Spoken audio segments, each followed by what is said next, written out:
everyone, hope you're doing well. Thank you very much for watching my videos. Today I'm going to separate my gold Sitara baby from its mother plant. I think it's too crowded, this pot. As you can see, the gold Calasia repens is taking over the pot.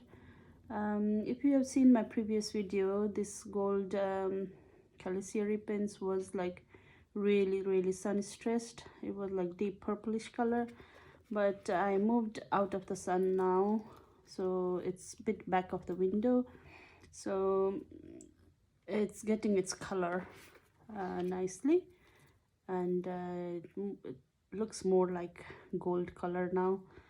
Yeah, it's similar as this one as well. You can see the little gold color is coming back in the middle section. So yes, I'm gonna separate them, and I have some Albiflora variegata here. I just separated them from its mother plant, and some Roxo as well. So I'm gonna do the potting up for them as well. I'm going to use the 12 centimeter pot for this gold Sitara, and let's see the roots, how it is. It seems like really root bound. I use normally clear orchid pot so I can see the roots and all. Yeah, you can see the roots are really getting there. It's like coming out of there as well. So yeah, let's take it out. Oh, it can come easily. So I'm going to go through here, try not to disturb too much, and try to separate them. So it's like a, I'm gonna take it out like so. What do you think? Maybe I should separate my gold Calasia repens from my gold Sitara. I like the look of it. I like the look that the gold Sitara covers up the pot. Gold Calasia repens covers up the pot that gold Sitara is not covering. There, it's coming out really nicely. So it's like all there. You can see it's like a carpet now.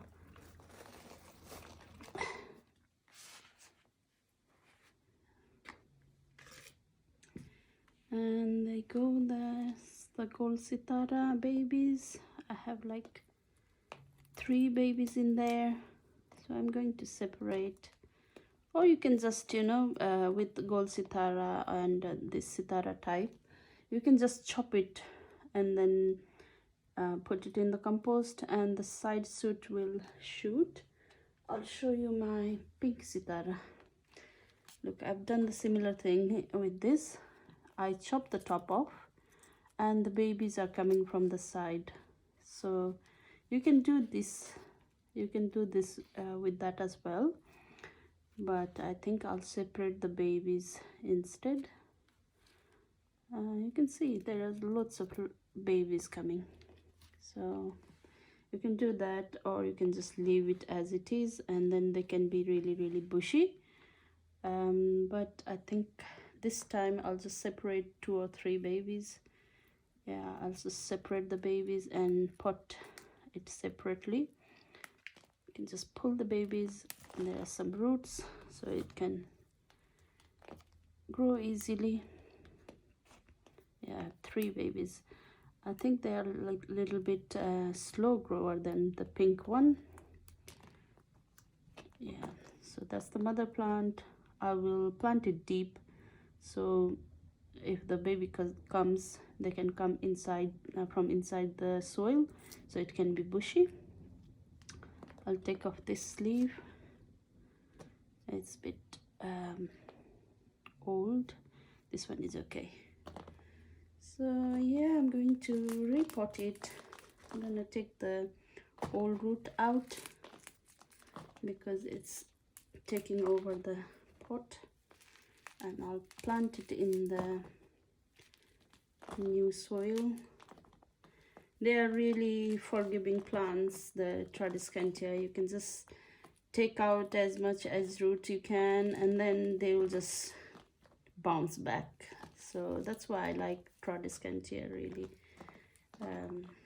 It's very easy to propagate, and well, everyone's favorite. So yeah, here I have 3 babies and a mother plant. So here I have substrate of mine. I bought a little bit more because it wasn't enough. So yeah, I've got a normal potting up compost, some vermiculite and some perlite. So I'll mix together. Don't add too much vermiculite or perlite, just a little bit is fine. I'm sorry I don't use gloves. Some people might find it like not very hygienic, but I like to feel the soil. I don't use gloves. Sorry about that.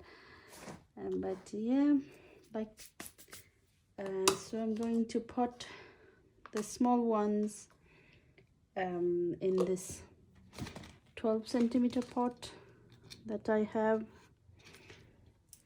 So I'll just pot it up like that.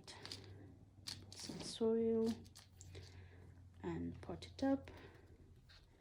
Just easy peasy really. These Tradescantia are really easy.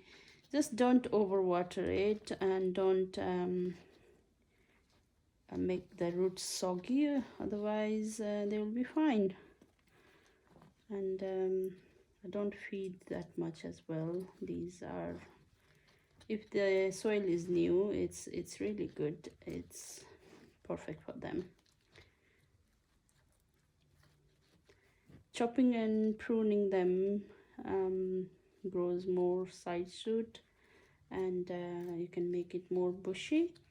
So yeah, if your Tradescantias are going really leggy, you can just chop it so they can bounce back with the side note and make it fuller.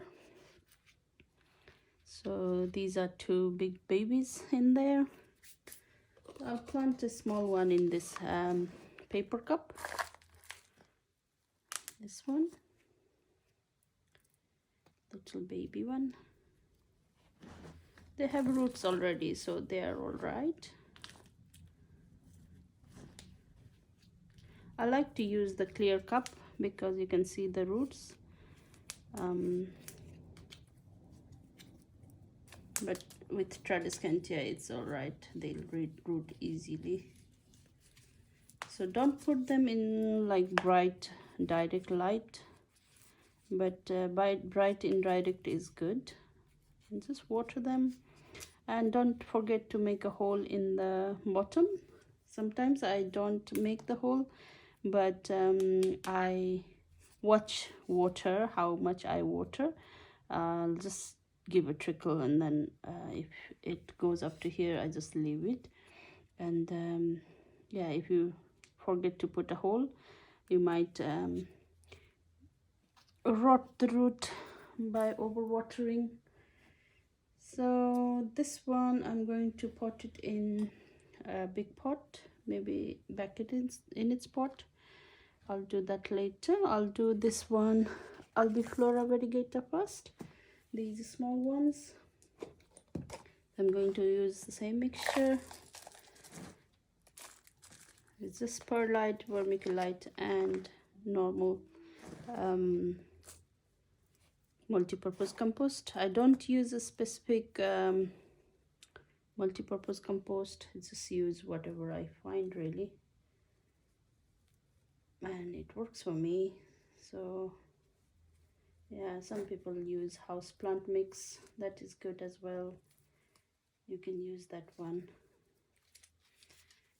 So yeah, this is all done, and I have 2 more to go. And water them well after potting up. And yeah, some people say that if your water goes in the leaves, they might develop browns and goes like burnt type of leaves. Might be true, but if you're watering, but when I water them, I just water from the top and then let it drain. If you let it drain well, it will be fine. If your place is without ventilation, you can just tip it over like that and the water will go down, so you won't get any soggy leaves all the time. So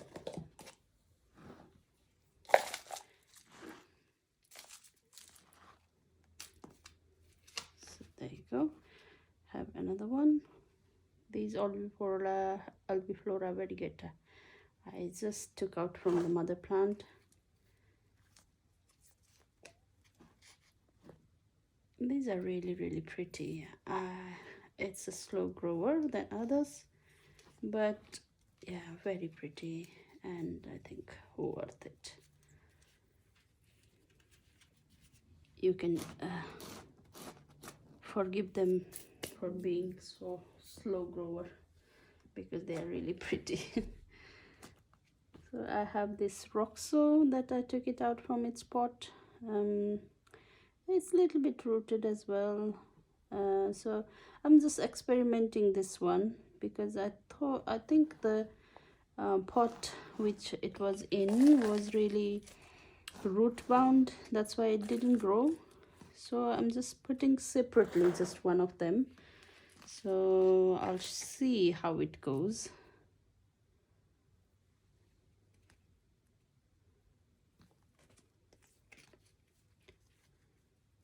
That's all done. My baby gold Sitara, Albiflora variegata and Roxo. I can do with this pink, don't know if you can see this pink Sitara as well. I can take it out and just separate the babies. Look, it's really easy, and then just pop it in the soil and it will root easily. Some root even 2-3 days. So yeah, very easy plant. Just pop it in the soil and all done. Very easy plant. And I have some water here. Just water them.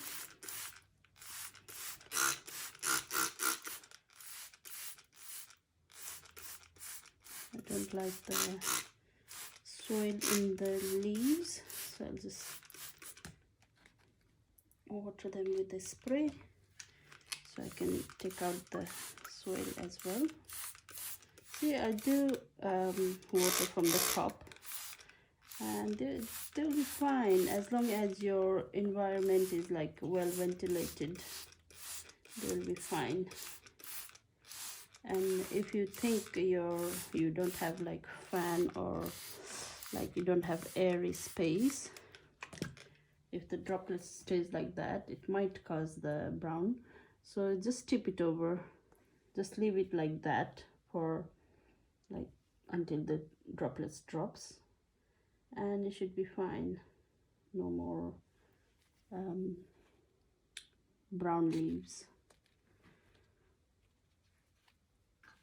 I'm gonna do this thing. Just the soil I don't like in the leaves,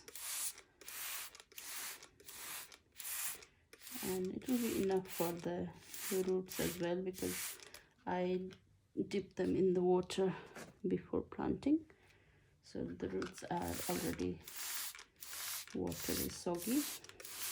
With the soil, it will pick up with the soil.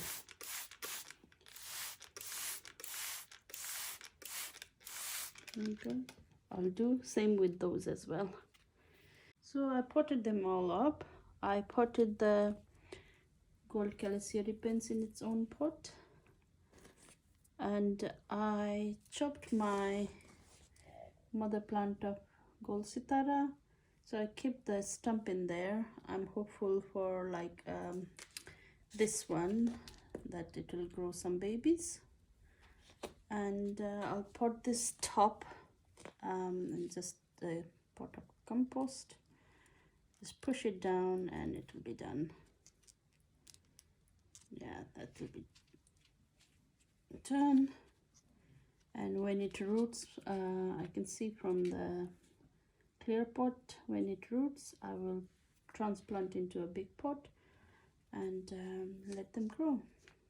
So that's all the gold Sitara and Albiflora variegata potting up done, and I'll update you later how it goes. And thank you very much for watching my video. See you in the next video.